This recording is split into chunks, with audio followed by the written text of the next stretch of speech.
Maintenant, on va parler du concept de cascade en CSS. Alors, j'en ai déjà parlé un petit peu brièvement dans les différentes vidéos, mais là, on va vraiment faire une vidéo juste sur ce concept-là. Donc ici, par exemple, on va se faire 3 H1. Donc H1, H1 lorem ici, lorem 5, et puis on fait maj alt flèche du bas, tac, tac, et on se fait 3 H1 comme ça. D'accord? Je vous rappelle que des H1, c'est des titres de niveau 1. Normalement, il en faut qu'un seul par page. D'accord? Un seul par page HTML. Avec, si possible, et même c'est très recommandé, les mots-clés de votre site. Si c'est un site qui parle de tango, de la danse, eh bien, il faut qu'il y ait danse, tango, etc., Argentine, je sais pas. Ok? Tout simplement, c'est les robots de Google et des navigateurs qui vont crawler votre site et qui, s'ils trouvent des mots-clés qui n'ont aucun rapport avec votre site de manière globale, eh bien, ils vont moins bien s'y retrouver, donc moins bien vous noter de manière générale. Donc ici même, vu que c'est pas une bonne chose à faire, ce qu'on va faire, on va mettre des H3. Tiens, hop, H3. Là, des H3, on peut en mettre un petit peu plus, par exemple 3 H3, c'est très bien comme ça. On va juste zoomer un petit peu pour mieux y voir, et c'est parti, on peut aller dans le style CSS. Alors on peut tout supprimer ici, tac, et on va faire H3, color, salmon comme ça, d'accord? Couleur saumon. Et donc nos H3 sont bien ici, et ils ont bien une couleur saumon, tout est normal, c'est tout à fait logique.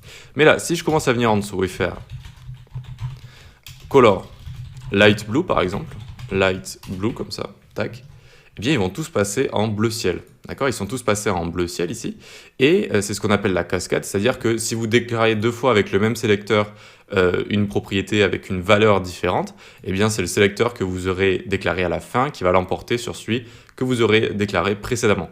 Voilà, c'est le système de cascade, celui qui est plus en bas dans la cascade, eh bien l'emporte sur celui qui est plus haut, comme ça. Mais ça ne s'arrête pas que dans le fichier style CSS. En effet, le fichier style CSS, eh bien, on l'a linké ici, très bien. Mais du coup, si ici, regardez, dans le head, je vais commencer à faire une balise style, donc ça devrait me le faire, voilà, style, je fais un H3 ici, et je commence à mettre une couleur Midnight Blue, hop, eh bien, on a le concept de cascade qui fonctionne également ici.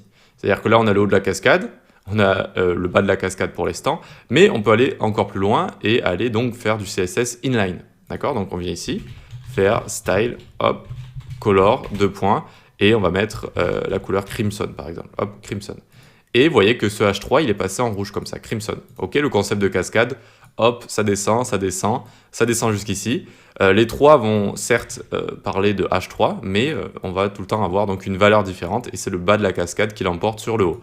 Voilà, c'est pas très compliqué, c'est juste une petite logique à prendre en compte, et c'est, on va dire, une manière de résoudre les conflits quand on a plusieurs propriétés, notamment sur le même élément. D'accord? Donc il faut l'avoir en tête et se dire, ok, là j'ai pas la couleur que je veux, qu'est-ce qui se passe? Je vais regarder pour commencer le système de cascade, parce que c'est le plus facile pour commencer. On va voir par la suite qu'il y a autre chose, et notamment la spécificité, qui est un petit peu plus complexe à comprendre, mais rien de bien compliqué non plus. On va voir ça dans la prochaine vidéo.